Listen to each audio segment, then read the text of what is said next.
how to make interface style on system default on SoundCloud mobile. Hello guys, in today's video I'm gonna show you how to make interface style on system default on SoundCloud mobile. First, then open SoundCloud,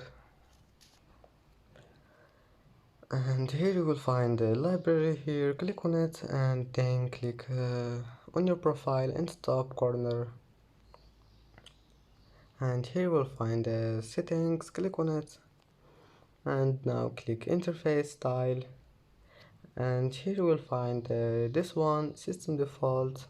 Just click on it and then go back, it will be saved.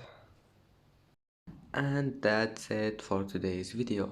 If you like this video, don't forget like and subscribe, and thank you for watching this video until the end, and see you in the next video.